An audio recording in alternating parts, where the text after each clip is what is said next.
Everyone has a passion, purpose, a power waiting to be unleashed. Too often, we hijack ourselves from pursuing our path by doubt, inertia, procrastination, anxiety, or fear. I'm Jim Masters, CUTV News. Leadership and life coach, speaker and writer Elizabeth Dickinson guides people to become the people who only they can become and to do the things that only they can do. Each person has hopes, dreams, and a mission for their life. Elizabeth helps people dissolve, transform, and transcend whatever internal or external blocks hold them back so they know their path and are able to pursue their path.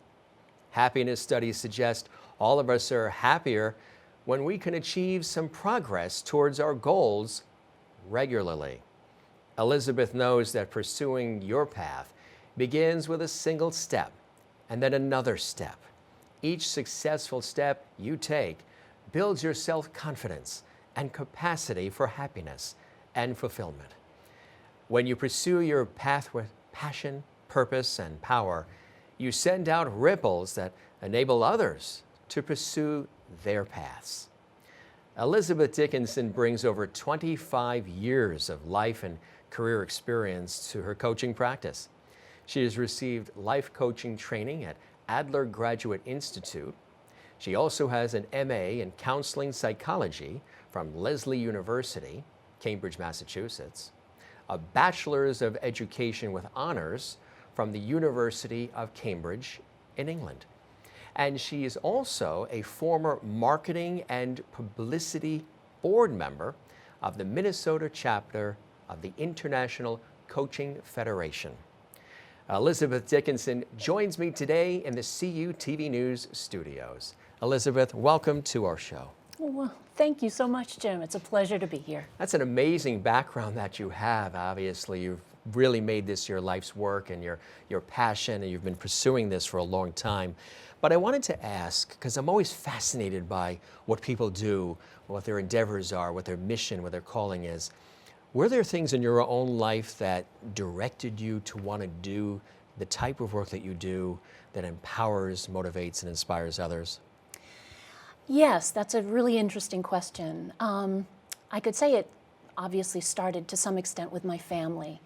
When I was growing up, my mother was, it was the 1970s and women were becoming more empowered. After I started school, my mother was working full-time. She went to school at night. She got her bachelor's, she got her master's degree, and she was trying to make it in the world. And she was hitting that glass ceiling in terms of the kind of sexism and ageism, because she did this later in life. And there were times where she was very frustrated and she would come home. And as a teenager, even starting maybe 11, 12 years old, she would come home and my dad and I would listen to her, talk about what she was trying to do, how she was blocked, her frustrations. And we would spend a lot of time listening to her. And I think that kind of honed my listening skills, and I wanted her so much to succeed.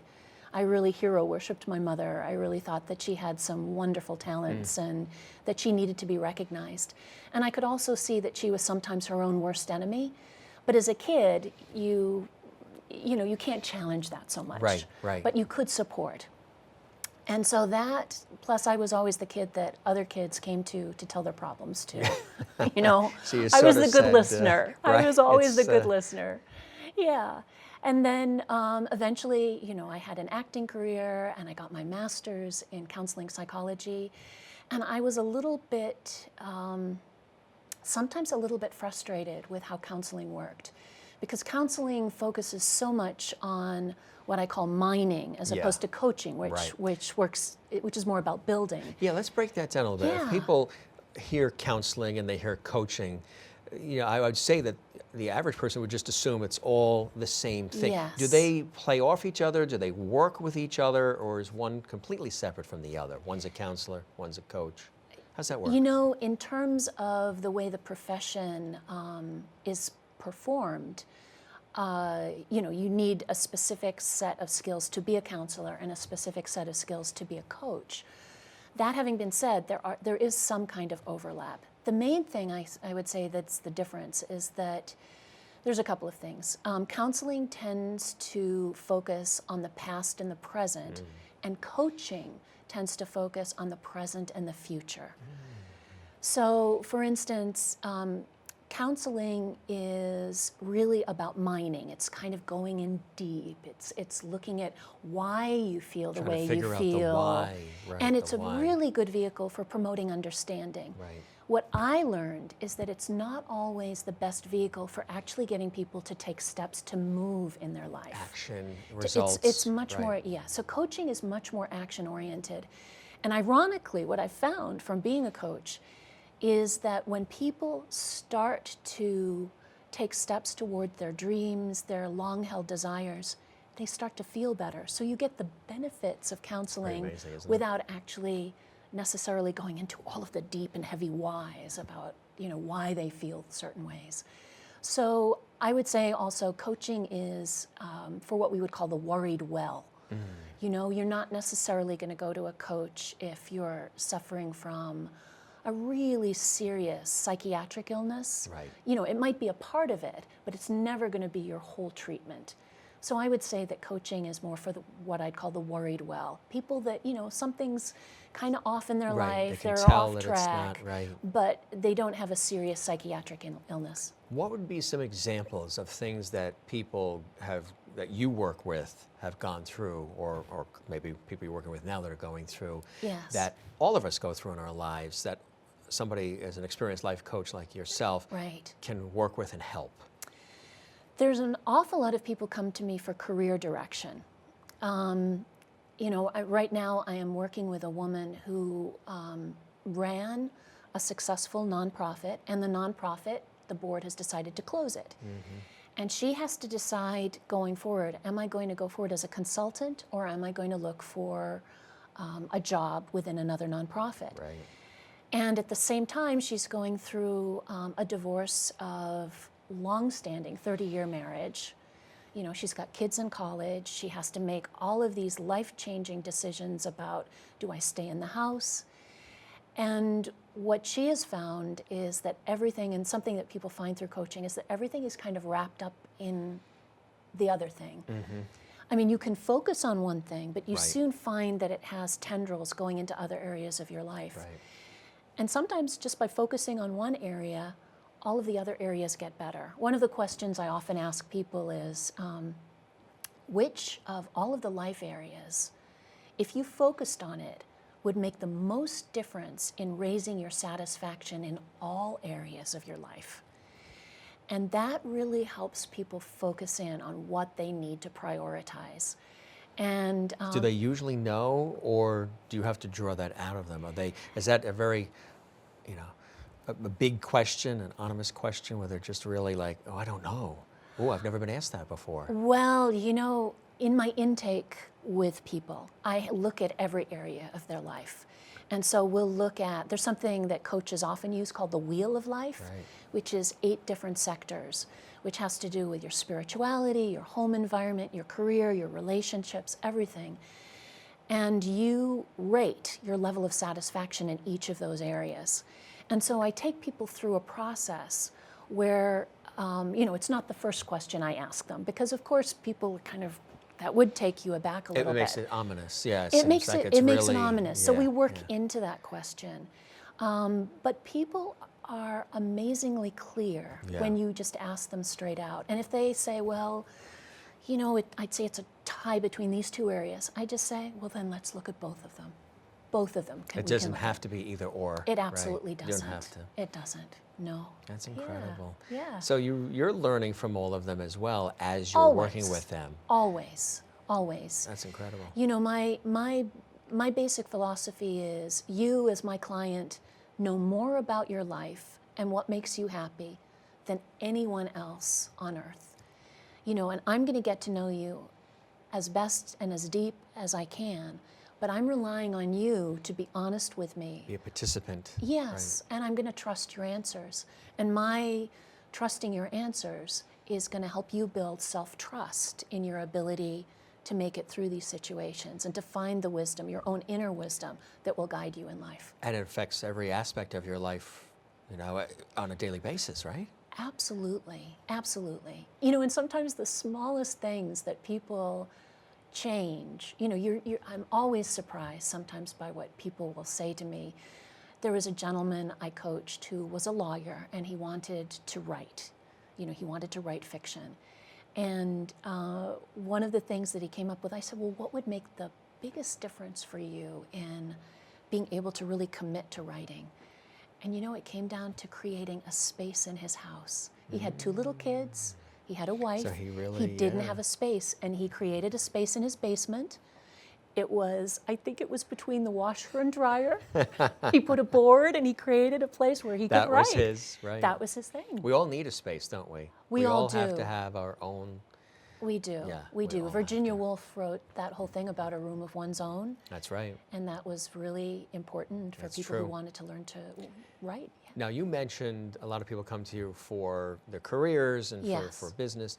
What else? What other types of things would somebody go to a life coach for? There's somebody that I've started work with who, if she explained her life to you, you would say, honey, there's nothing wrong here. Right. But she is constantly asking herself questions and doubting herself and doubting what she is doing. And so my work with her is working with that inner critic inside her to kind of either transform it, tune it out, or transcend it, just get beyond it, so that she can have confidence in what she's doing. I mean, she's a lovely young woman. It's like looking at a younger version of me, in my 20s, where she's doing all of these things. She wants to help people. She's helping people wherever she is, Right. in her nonprofit work, and she coaches a dance team. She And putting yet she has herself this- aside to I'm do sorry? that? She putting herself aside, her own life aside to do that, to run for everybody else? Some of that, there's a little bit of that. She does know that she needs the quiet time. Yeah. She needs some time to replenish her batteries. But so much of it is, I call it like having, do you remember on SNL, there was a character they called Drunk Uncle? Yeah. Do you remember Drunk Uncle? Yeah. She has a character that's very much, I call it Drunk Uncle, who literally comes in and kind of says off-the-wall things to her that takes her off what she's doing. And I said, he's crashing your party. Right. You have a good life. We need to... We all have some party crashers in our lives from time to time, don't we? Absolutely, and Each some of them us. are internal. Yeah. And now the ones that are internal, do they tend to come from things we've heard through the years, from childhood, or that's stored up, so that's where the self-doubt is coming from? Yes, a lot of it is whoever has been an authority figure in your life, and it's typically your parents, and they mean well. They mean well. Don't do that. You shouldn't try that. You may get hurt doing that. Right. Or there's an independent decision that you've made about something. Oh, if I speak up, it results in me being punished, or people don't Criticized want to or hear that judged, from or- me. right. So I need to just sit on that and not express that. And that worked at a certain point in your life when you were powerless. But as you get older, When you were 9. yeah, when you were 9 years old, maybe that was a good coping It was part of the strategy. life, just- It was part of growing up in a large family, finding your place, whatever. But as you get older, your gifts need to be shared, and that can't be voice that's stunted, telling yeah. you, don't speak up, you don't have Right. anything worthwhile to Right. say, or, what you're saying is not going to be accepted. That's not useful to you any longer. Not at all. But so there are two parts to it. You have to honor that part of you, because that part of you believes it's protecting you. I do a lot of guided visualizations with people, because if you find out, most of the time, any of those parts that are holding us back, it's based on old programming, and a lot of it is they're keeping us safe. Right.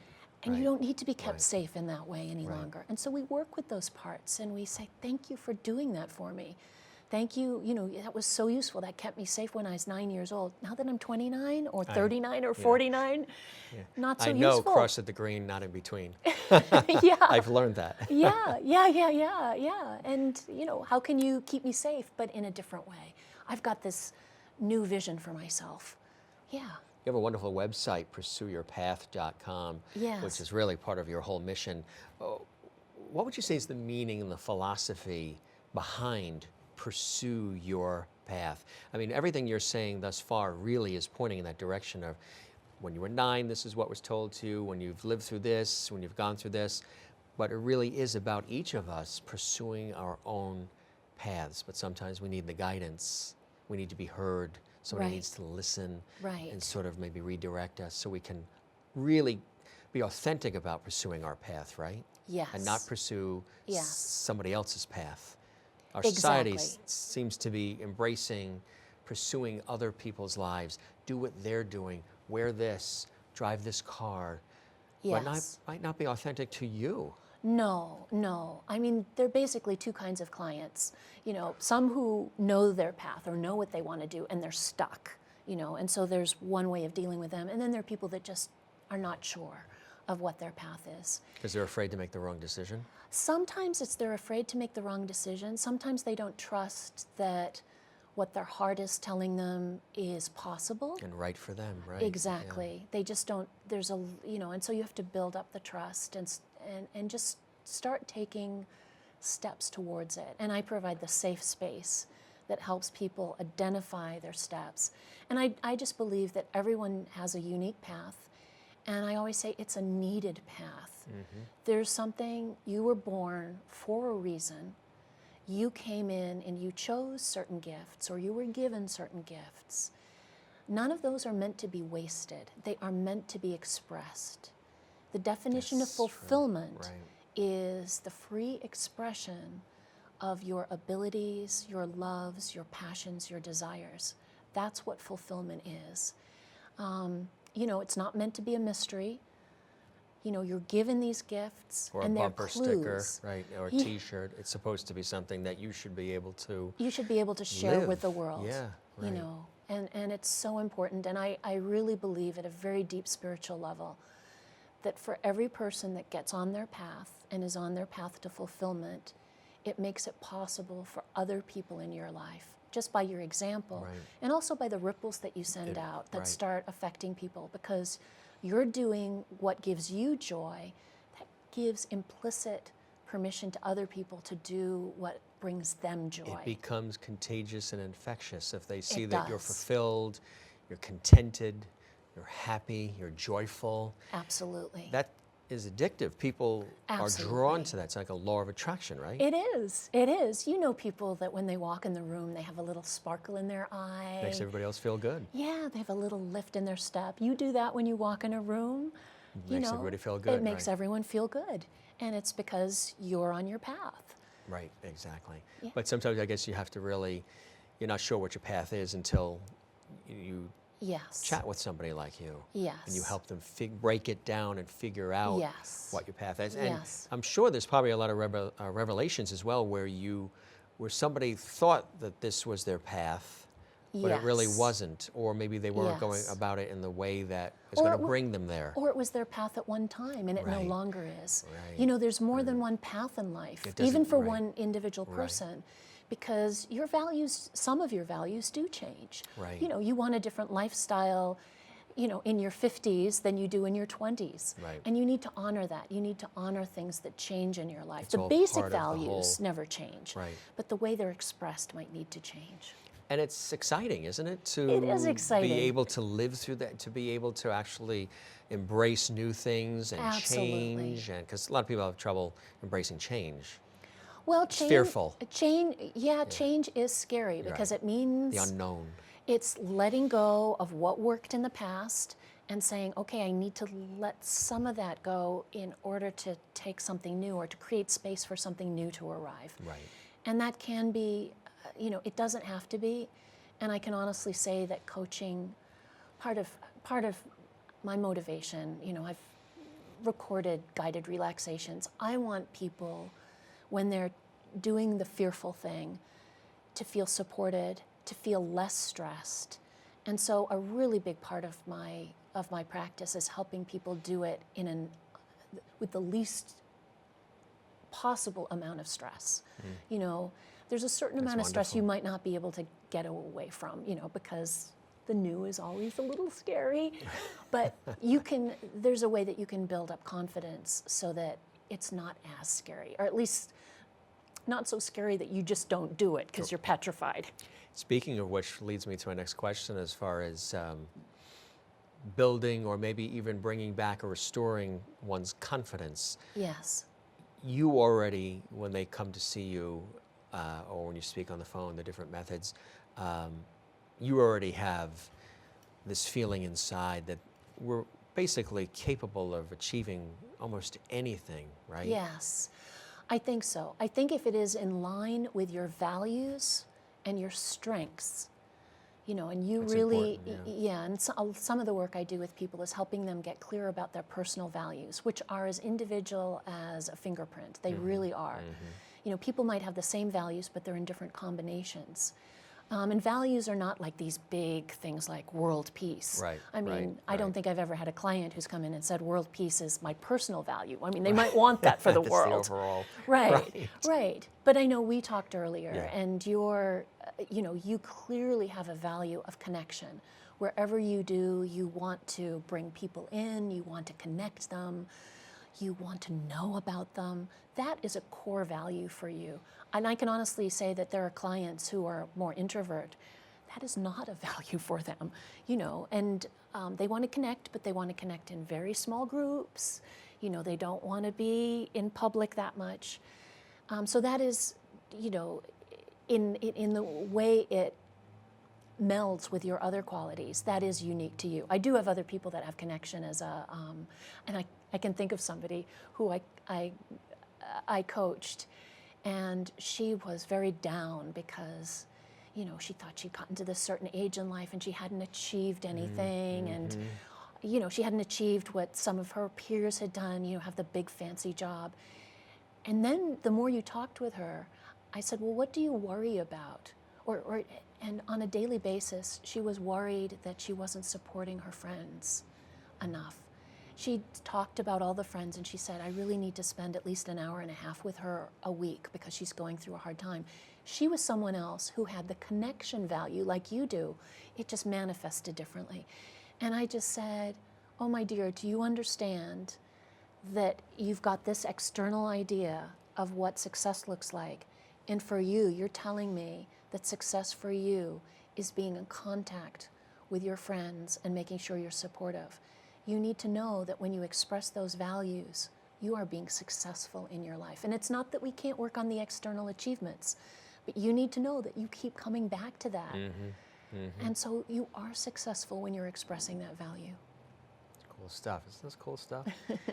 When we were meeting prior to the actual interview, you already were able to sort of discern that I'm the performer Yes. and caretaker. Yes. Which, is that a yin and a yang, or do they play off each other? I think they have a very unique expression in your life. I mean, I really take my hat off to you for being able to create a life, in which those two are together. I don't think I've ever met somebody quite like you who has those two in such a strong way. It makes you the perfect interviewer for people because I know you put people at ease. You've got that caretaking part of you, and yet there's the performer that you can also be on camera, and you can create this space where people feel comfortable with you, even though it's an unfamiliar space to them. So you found a really great expression of that in your life. Yeah. Pursuing my path? Pursuing your path, absolutely. Let's talk also about the overall different parts of your business. Wonderful. Because I know there isn't just one particular part. It's not one size fits all. And that's not the beauty of what you do too. It isn't, you have the background, the education, there's certain methodologies, but it's not one size fits all, and it's not cookie cutter. No, it isn't. It isn't. I also speak, and I speak on a number of different topics. All of my speaking, I try to involve the audience. I'm not just a talking head where I'm going to stand up there, give a great motivational speech, and then disappear, and you have to figure out what to do with it. Right, exactly. I really like to make sure that I do exercises with the audience. I use the audience wisdom in whatever topic I'm talking about, because just as in my coaching, everyone leaves every time they're coached with me and they have a plan for the week, they know what their next steps are.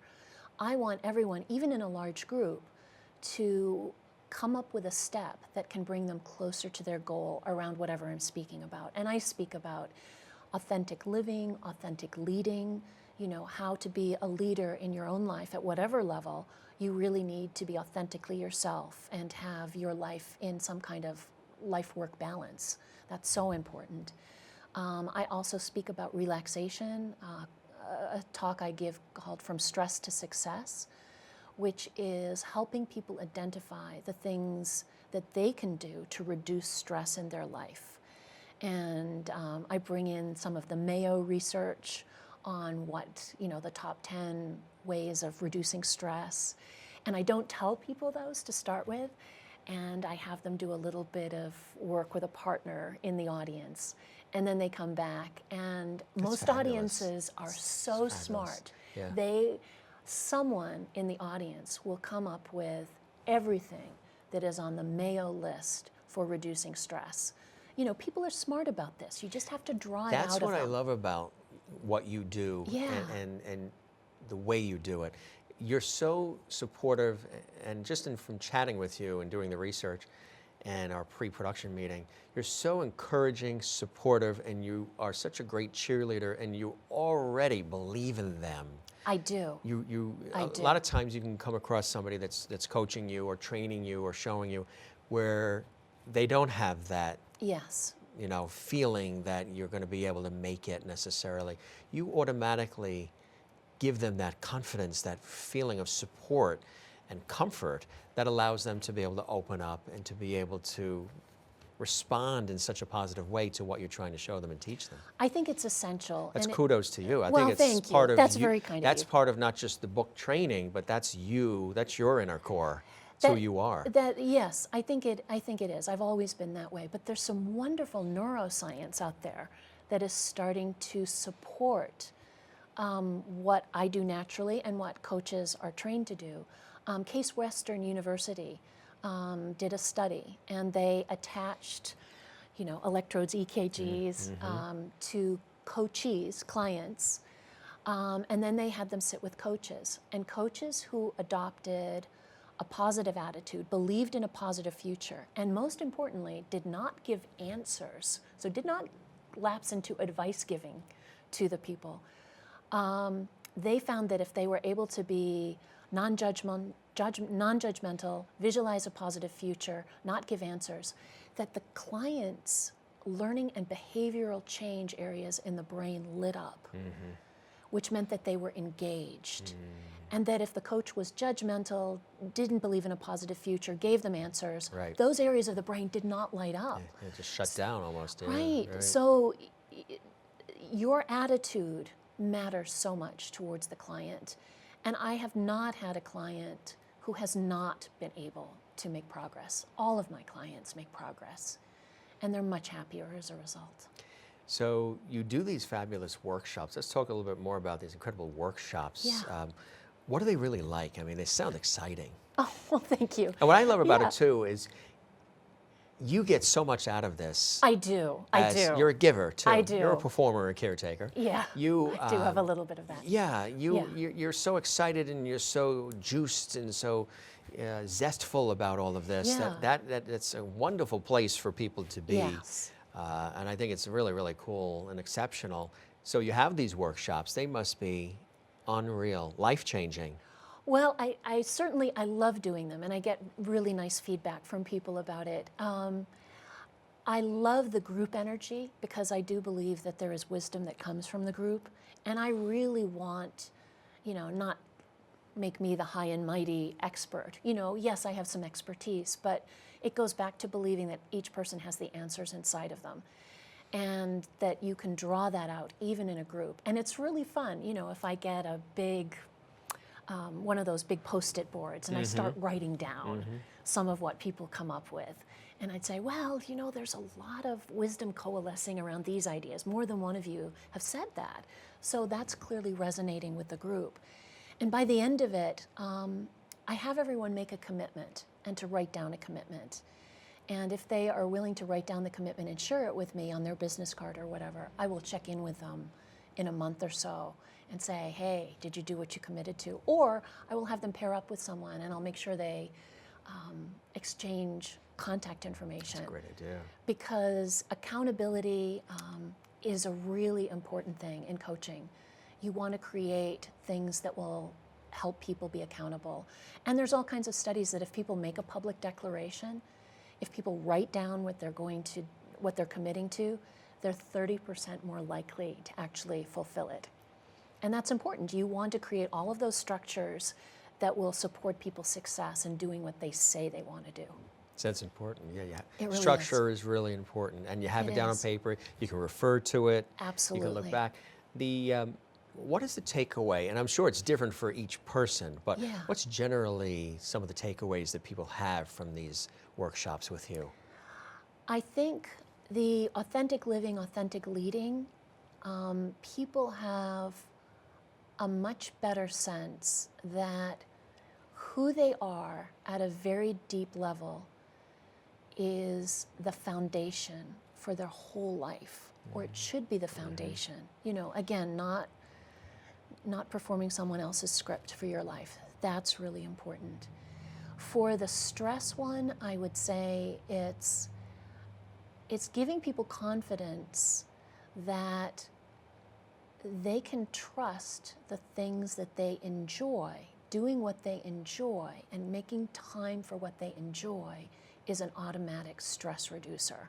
Some people don't know that. Right. You know, I mean, I do believe in meditation. Whether it's music or gardening. Absolutely. Or Absolutely. visiting a relative. Absolutely. Or anything that brings you joy and enjoyment. Absolutely. It does release endorphins and lower the blood pressure. And it's actually you're expressing yourself. It's necessary. It's not a luxury. Taking care of yourself is not a luxury. Right. You know, it's that old adage that if you're on a plane and the plane starts to go down, you put oxygen on yourself first. You have to think of self-care as the oxygen in your life. You really do. So if you're somebody that's a caretaker, or you're somebody that's running for everybody else, and you're putting yourself aside, which I tend to do, like we talked about, sort of playing the middle in life, not really extreme here, extreme there, just sort of getting along with everybody, making everybody else feel calm and cool and collected and reassured. Right. How do you go from there? Well, you know, would this be a good time to sort of segue into a little bit of coaching? Yeah.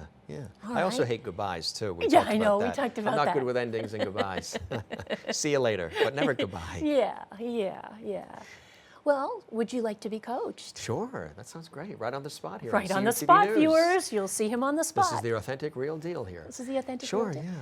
Well, what would you like to be coached about? Maybe not always playing the middle. I mean, it's great for when you are hosting and when you are performing and when you are, I'm always a great referee, a great umpire, somebody who's always, again, walking into a room and putting chaos at ease, calming others. It's just an automatic response. It's not even something that I can necessarily think of or that I rehearse or that I know I'm going to go in there and take care of things. Sometimes I'm thrust in or things happen around me and it's an automatic response. But there are times when I would like to have maybe a little bit more of a voice, a little bit more of an opinion, a little bit more of my say in different things in life, not just career or what have you, just in all aspects of life, as opposed to always just playing the middle. Don't worry about it, I've got it. You go home. Don't worry about it, it's okay, I'll take care of it. Don't worry about it. You know, don't worry about my thought or opinion. It's the key is that you're okay and that you've got to voice your opinion. That type of thing. Yeah. Well, what I hear pros and cons of it. Yes. Well, what I hear you saying is that you're a great, I think you've used the words before, comforter in chief. That anybody who comes in the studio, you know how to calm them down. Any situation you walk into professionally or personally, you're the person that knows how to lower the temperature if it's getting heated, how to bring people together. You're the peacemaker. And what I'm hearing underneath is that there are times in your life where you would like to actually say, hey, I'm here and this is, you know, I have an opinion about this that might not be what everybody else is saying. and I would like to be respected and recognized for having this opinion. Exactly. And that it would be also a way of taking care of yourself, of Right. basically, what I'm getting is that there's a sort of self-esteem thing of saying what I think and feel is important, even if it doesn't fit in with the situation. Is that correct? Sure, absolutely. Right. Okay. Absolutely. Yeah. Can you tell me an area, a specific area, that you would really like to be more forthright with your opinion or what you're thinking or feeling, a really specific instance? That's a good question. A specific area. Where we go on vacation? Seriously? No, Yeah. it's no, Yeah. it's- I think probably maybe I'm very adaptable. I always hear that I'm very adaptable, very Yes. flexible, easily directed. So I would say there are times when perhaps, again, it really, my personal and professional sort of weave together. I would say that perhaps maybe just, there are times I'm saying I just want to charge through and whatever happens, Yeah. happens. And I don't have to Yeah. reevaluate, reassess. Like I was mentioning that we'll go to a gathering, a party, or an event, and I'll always then review it after. Yes. Do you think I should have went up to Bob and said, do you think when we talked to Susan, maybe we should have, instead of just, that's done, and now go to the next thing. Don't review, Second guess yourself? review, try to compartmentalize it, try to button it up neatly. Right. Because to me, in my life, everything is a thread, everything is connected. I love history, I love ancestry, as we've talked about. Yes. I like foundation, I like Yes. some sense of structure, but I don't like to be locked in a box. Yes. I don't like to be boxed in, but Yes. I like structure and I like a forward movement. But sometimes I will keep reviewing something that occurred, or okay. I will Okay. try to maybe sweeten something that happened. Yeah. Look for the good in it. When Yes. there's times when maybe I should just say, well, that wasn't a great thing, and it wasn't supposed to be a great thing that happened. Right. It was okay that it was mediocre. Right. Right. Right. Exactly. Right, Right. It doesn't right. always have to be fantastic, perfect, or terrific. Right. Right. So, I do a lot of pro-con lists. yes, I know we talked about that. And being a Libra, there's that balance and That harmony. So But that also doesn't help you let go of it necessarily, even with the pro-con list, or does it? well, because you're always looking, well, if you're a Libra and you like balance and harmony, it's all about balance, which is middle. It goes back to being Right, the middle, right. not an extreme person on that side and not an extreme person on that side. So, yeah, always bringing me back to, for some reason, I've always felt that the middle ground is always like you've reached the epitome, the ultimate, because you've reached the balance. Right. If you're just always somebody who's like this, always extreme about everything this way, or you're extreme this way, you're not balanced, you're not that the balance, but there are times when the balance gets boring. Yeah. Yeah. It's like, okay, you know, So what would be the let's best go. way? You know. But yet, you know what's really funny? Okay. When you get in the car with me, and the family will tell you this, if you get in the car with me and there's no time schedule for anything, as opposed to planning out perfectly a weekend getaway or whatever, you get in the car with me, it's throw caution to the wind occasionally, and we end up going all over. You can get in the car and start maybe in New York or Connecticut, and in the same day we'll end up in Vermont, New Hampshire. We'll be stopping off at a little, shop here in New Hampshire. We'll be getting coffee in Vermont. We'll end up in Boston. We'll go to Newport, wherever Yes. that car goes. And we're stopping off, we're taking pictures, we're looking at beautiful scenery. It's all new to us. Again, it's that communal thing you're talking about. Doing it and sharing being in the movie theater while everybody's feeling the same thing at the same time. There's a lot of that I end up doing where people are like, especially my mother, she'll say, you get in the car with Jim, you never know where you're going to end up. Those, to me, are some of the most incredibly releasing, fun, not Rewarding. structured, Yeah. things as opposed to planning it all out, timing it all out perfectly. Right. So let me see if I can wrap this all together from what you've said, Which is what I usually do. Yes, yes. I think you've just given a wonderful metaphor for your life. That you said you like to get in the car. That's the way you operate in life with your big family.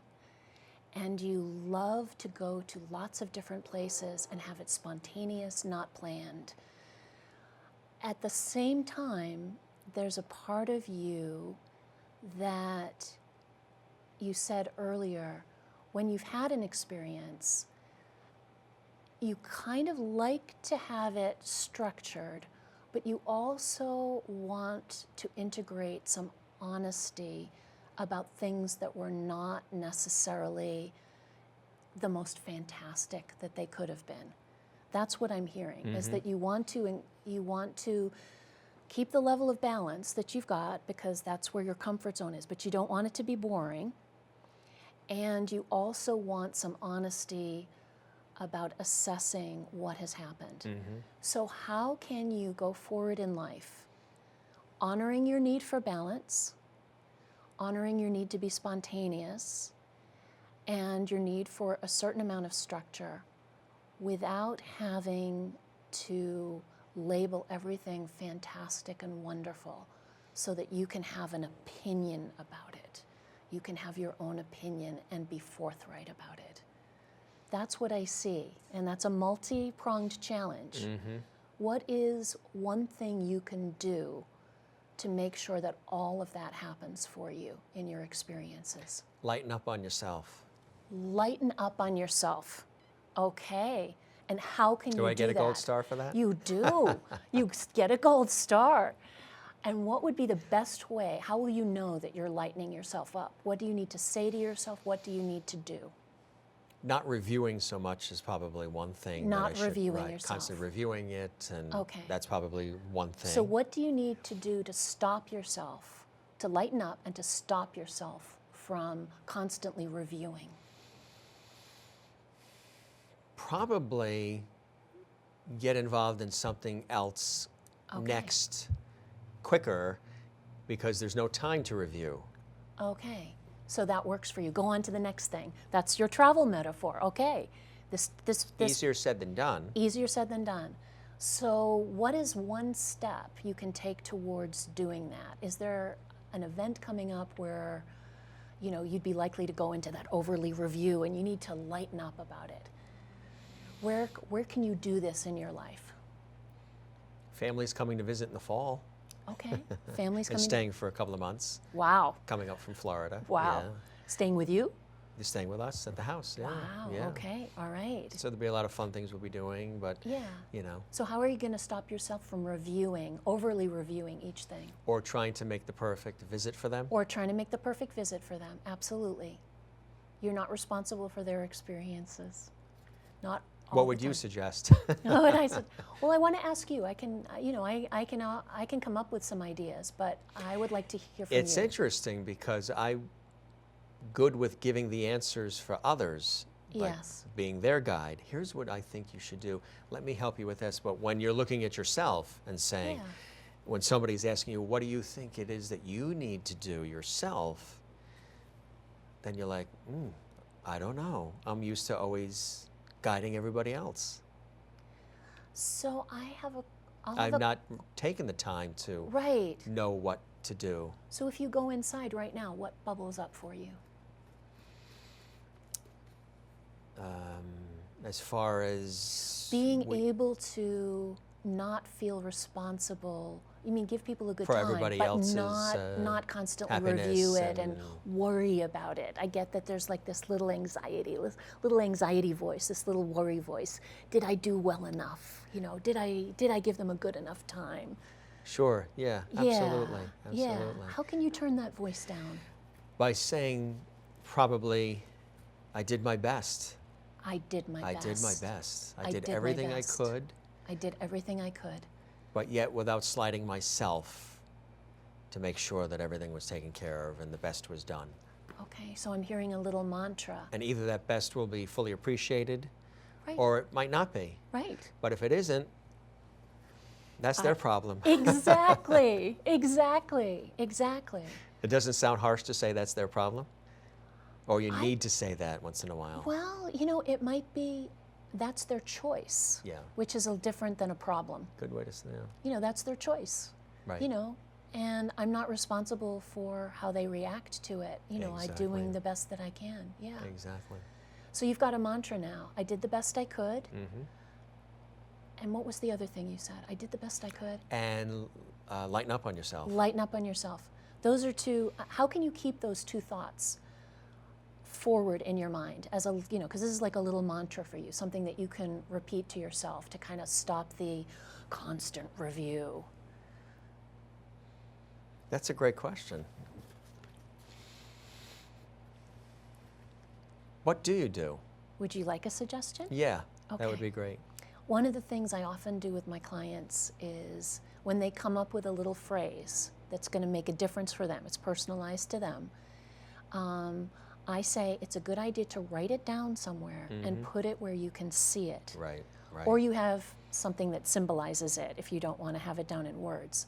But a Post-it note on the dashboard of your car, a Post-it note on your bathroom mirror, wherever, on your the screen at your desk, your computer screen, wherever it will make the most sense, on your refrigerator, wherever it is, so that you remember to say that to yourself. Does That's that? great. Yeah, Yeah. that is a great So reinforcement. Yeah, Reinforcement, right? Yeah, and what will work for you? Where do you need to put it to remind yourself? Good question. Probably on the TV screen. Okay, on the TV Working in the screen. media or TV. Absolutely. Maybe on the back of the cell phone, On the back of the cell phone. so you can Okay. look at it. Probably those types of areas. types of Things things. where it's accessible all the time. They're accessible all the Yeah, time. I know that some absolutely. people have various apps that can remind them, like can ping It's a on good at certain idea, times of the too. day. Yeah, something like that too. Yeah, yeah. So are you willing to commit to doing that? Oh, absolutely. Okay. And Absolutely. when will you do that by? Right now. Okay. When we get We'll off. start right now. Okay, so yeah. after Absolutely. the interview, you're going to sit down, write some Post-it notes, Yeah. and get them ready. Yes. Okay, and usually I ask, how will I know you've done that? Because I don't always see my clients, and so that's usually an invitation for them to We will be chatting. email or chat. Yes, we will be chatting. All right, we will do This that. is wonderful. Wonderful.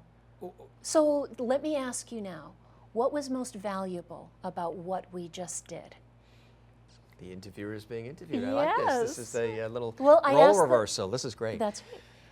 Say that again. It What was most valuable? Yeah. Congratulations, first of all. You've been Thank you. coached. Thank you very Well much. done. Thank you. Good client. Gold star. Gold for the host. star. And what was most valuable or what was most important about the experience for you? I would say hearing myself say words that I already knew were there that needed to be said out loud in a public forum with an expert such as yourself, gently allowing it to come out. Okay, so hearing yourself think words that needed to be said and having them said in a public forum where there's some accountability. Right, right. Yeah. Doesn't mean when they call and they need help, I'm not going to run. Right, right. But you're going to give yourself a break by Right. saying, I did the best I could, Right. whatever the result is. Just take me out for ice cream after, after I've helped. That's all. There you That's go. all it takes. All right, viewers, you've heard it. He's an ice cream lover. That's So- wonderful. I know what I'm taking from this, but generally, what do individuals take from these coaching sessions and things that you offer? Is there any one thing, or do you find a thread?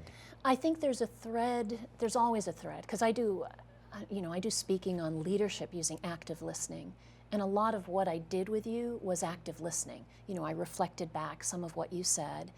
And I think it's really interesting what you focused on. You said hearing the words said out loud. So hearing yourself say them and hearing me reflect them back to you. I teach coaching skills to people. That's one of the things I speak about and teach about. And it's so important There's a quote that I love. They said, being listened to is so much like being loved that a lot of people don't know the difference. Right. If you deeply listen to somebody and are their sounding board, it will bring them to a deeper sense of who they are, what they can do, and again, what their next steps are.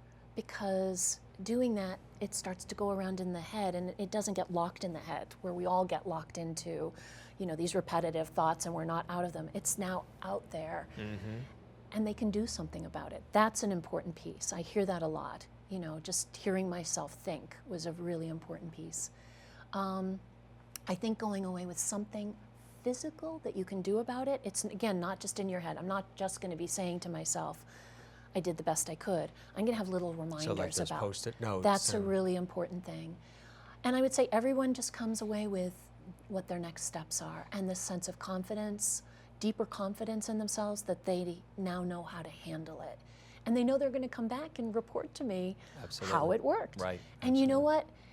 If they need to do additional things, we will find additional things. What is needed. We will come up with a plan. Speaking of that, people probably even ask a basic question like, what guarantee do you offer or anything along those lines? Are there guarantees and that type of thing in this kind of work? There is. There actually is. It's like buying a car or something? It's, Guarantee, warranty? This is my guarantee, and I think all coaches should offer this guarantee, which is basically in the first month of coaching, if you have not made more progress by being coached than you would have on your own, if you can't say that, then I'm going to give you your money back, because that should be, I think that's a minimum guarantee. You come to a coach, you will make more progress by being coached than you would have on your own. And most of the time, people start blasting through really long-standing problems or stuck places. What I think is great too is, when you're working with a no, coach. I've never had to give money back, by the way, just so you know. It's never happened. Speaking of which too, a lot of times when I've interviewed coaches, various forms, different genres of endeavor, fields of endeavor, a lot of times the coaches get coached. They're always being recoached and getting further education. Are you always I go enhancing the skills and getting coached yourself about your own life? Yes. I'm actually working with a book coach right now myself. That's great. Because I've written lots of things, but had not written books on coaching and nonfiction. And so I've been working with a book coach, and she's helped me, and I've said to her, I've used some of the techniques, because she specifically works on writers and books and that kind of thing. And I said, I've used some of your techniques with other people in other areas, because some of the techniques really work. Yes, and she's helped me a lot. She's helped me stay on the straight and narrow, stick to a writing schedule, Diligent, finish my books, helped me come up with the best way to query agents, publishers, all of that kind of thing. And that's been really important, yes. Was that overwhelming for you, getting started on that, writing books it wasn't, putting it down on paper and sort of structuring it? It wasn't overwhelming, because I am a writer and I love to write. But what I think is, the metaphor that I've heard is about coaching in general. It's not that I couldn't get there on my own, but when you have coaching, as opposed to non-coaching, it's the difference between non-coaching is like having bald tires on your car, and coaching is like having really good tires that you feel confident about. Can you get to your destination? Great analogy. Can you get can you get to your destination with bald tires or really good new tires? Absolutely, you can still get there. But with good tires, you get there faster, you're less stressed, you're not worried, and it's Path just is less bumpy. Exactly. And that's how I look at coaching. Now the books, what are the books about? What's some of the topics? I know you're very excited about it all. Oh, well, thank you. One of the books is Coach Yourself, and it is essentially putting in written form the exercises and everything that I would do with a person, kind of in the order that you would do it in a coaching session. So for people who don't have access to a coach for whatever reason, they can't find one they like, or money, whatever it is, you can read the book and take yourself through the steps. I have people make a contract with themselves at the beginning. I haven't seen anyone else do that, where you try to treat yourself as you read this book the way a coach would. In other words, you tone down the inner critic. You have to take this encouraging stance towards yourself. If you don't achieve what you say you're going to achieve by writing it down, one of the questions I always ask people, in between coaching sessions, I have them fill out a form, and I say, is there something that you didn't get to that you meant to? If so, what is it? Mm-hmm. And then I ask this really important question: is it still important? Because I have found people beating themselves up, and in fact, they thought this step was important, but they did some research and they found that that wasn't the most important thing to do. Something else was more important. Okay, well, did you do that other thing? Right. Then you still succeeded. And then you still succeeded. Yeah, and people need to do that with themselves too. So one of the books is on coaching yourself, and the other is on coaching other people, because I'm really passionate about that and about delivering those workshops, because I truly believe that if you take a coach approach with people in your life, if you're parenting, if you're supervising or managing people, and you take the coach approach, you will help them make progress much more quickly than if you do some of the old tired things, which are, telling people what to do, coming down hard on them, and sometimes even the good stuff that people do. I incorporate a little bit of the neuroscience about why the coach approach works, and I give people the tools so they can start using it with other people in their life. Am I sort of doing that already? You're probably doing a little bit of it. Because I'm not you're supposed to do this, you're doing it wrong. I'm not that type. I'm much more encouraging. Absolutely. Encouraging, reinforcing for people. Absolutely. I think the additional thing that coaches do, good coaches do, is put it back on the person. My favorite question to ask people, pretty much my hands down favorite question is, what's the best way for you to achieve that? Mm-hmm. What's the best way for you to achieve what you've said you want? It's just what I did with you now. Right. Because that gets the brain working. And a lot of times people are not asked that. Because they want you to tell them everything. They want you to tell them, or... Well, she said, so I'm doing it because she said, right? As opposed to them coming up with it. It's so much more powerful if they come up with it. You can come up with it, right? And it's very ironic. Even when I do that, people will come up to me afterwards and say, oh, you give such great advice. And I'm sitting there going, you've helped them dig deep. You came up with it, really. Right. I asked the right questions, yeah. You mentioned guided relaxation. Yes. Doesn't that sound great, guided relaxation? You touched on it a little bit. Yes. Tell us a little bit more about it. I mean, it sounds really, really terrific. Guided relaxation. You took a nice, inhale and exhale as you're almost feeling it already. Oh, yeah, I do. I sometimes go into those spaces, leading them sometimes. Oh, I'm sure you do. Yes, I've done it in large groups. I certainly do it in my From Stress to Success workshop talk that I give. And I do it through recordings, and I use it a lot with my clients. Often if they're coming from some space and they're rushed and all of that kind of thing, I will say, okay, let's take a few minutes at the beginning. I'd like you to close your eyes, and we're going to focus on breathing for a few minutes. I'm going to lead you through a few breathing exercises. And I want you to imagine with every breath in that you're breathing in peace and relaxation. And with every exhale, you're letting go of any stress, any tension, any problem that you'd like to let go of, so you can be fully present in our coaching today. It's very important because so many of us are not breathing that way. We're hyperventilating. No. We're not breathing deeply. No. And when you go to a doctor, what's one of the first things they say? Deep breath. Deep breath. Deep breath. Very important. It is. It's incredibly important. It slows down your heart rate. It allows you to think more clearly. And I've recorded some relaxations that people can use at home.